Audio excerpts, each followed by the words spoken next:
With the dog days of the summer in the NHL underway, we're left looking at the NBA Summer League, and NHL fans are starting to wonder, why doesn't the NHL have a Summer League? We'll talk about why and some of the implications to that. Make sure you give this video a thumbs up and a subscribe, and let's take a deep dive into why the NHL does not have a Summer League.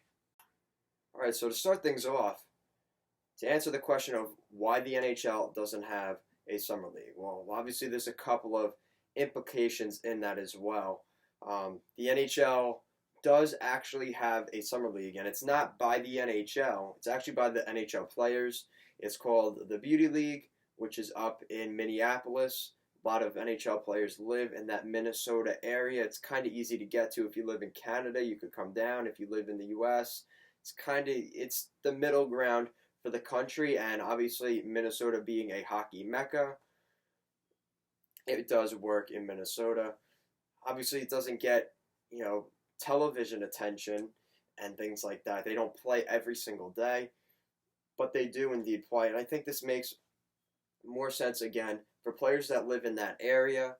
It would be kind of the same thing as an NHL sort of league. It would have to be in one city with a lot of ranks. That's exactly what Minnesota already has, and they've done a really good job at selling that the Beauty League in Minneapolis. So that's kind of the way it is. I think a lot of players want that time off to go on vacation, go to Europe for a week and a half, go down to the Bahamas for the beach, kind of stay away from the NHL, spend time with their family, and they're not really getting paid for it. So it's just another way to get hurt, or another way, it just doesn't work. Now, that's the other thing I have to look at is the basketball is a kind of game where you don't really need to be, you don't have to play as hard. And I don't mean that to discredit basketball, but like the game is different. You don't have to, it's not as physically demanding of a game. You're not hitting people, cross-checking. The way the guys play in the NHL,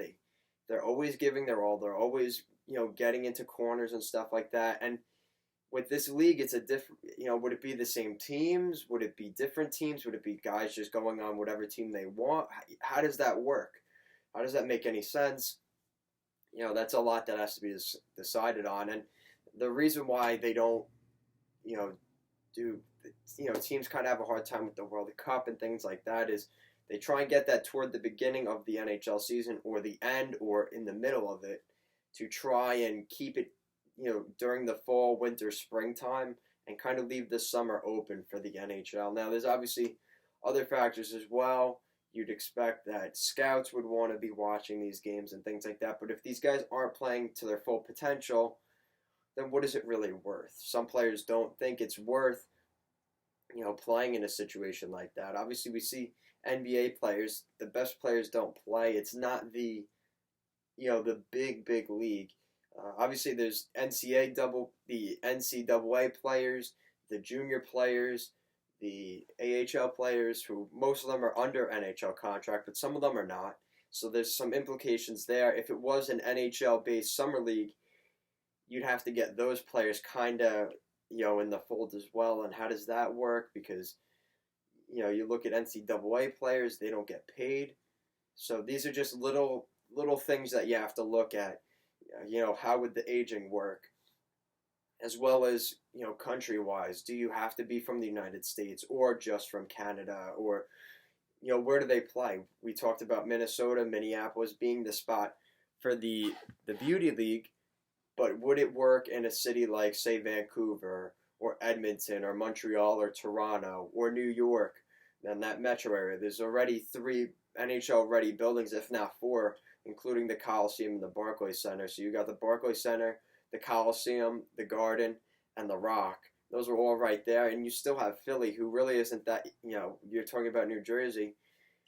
Philly's right there, right down the road. So you really have 5 NHL-ready arenas right in that central area. You obviously have Boston up there. You have Buffalo, things like that. There's obviously a lot of hockey cities that have NHL-ready rinks to do something like this. Obviously, the problem is the NHL is in a sort of limbo situation. They have a lot of things going on, especially with the next CBA, the collections bargaining agreement, which kind of involves how much the players, how much escrow they get, things like that. There's just a lot involved. So to be thinking about a summer league right now is a little bit laughable, considering the fact that there's a very good possibility there could be, dare I say, an NHL lockout in 2021, and that would be awful for the NHL, considering the fact that there is a team coming to the NHL that year. So that would be pretty awful. Really not great PR by the NHL. You have your NBC agreement coming to a close at that point as well, so it may have some major implications on that. So the NHL has to be smart with this. I don't think they're really going to put a lot of focus on the Summer League. I wonder if this is something that gets brought up with, say, a new commissioner. I think Gary Bettman is more focused on expanding into new cities, expanding the game across the United States, specifically in the southern region of the United States. And that just seems to be the goal of the NHL right now. Try and bring up the salary cap, and things like that. They're more concerned about that than a summer league. That's something the NBA can deal with because they're doing so well. They're very well structured. They don't have to worry about having a lockout. So they have a little bit more leeway in terms of making things work there. So let me know, what do you think? I'm going to give credit here to yahoo.com. They actually wrote an article about this, giving me the inspiration for this video. Make sure to check out that article. And let me know, what do you think of the NHL possibly having a summer league? Do you think it's good for the NHL? Do you think it's bad? What do you think? Is it good for the players? And would it have to be some kind of weird contract, or is it kind of like the beauty league where you just show up and play if you want to play? I think that's the best way to do it, just so nobody's forced to do it, but who knows. So let me know what you think. Make sure to give this video a thumbs up and subscribe. Thank you for watching here at Goal Line Hockey. Check out our Instagram as well at Goal Line Hockey. And thank you for watching, and have a good day.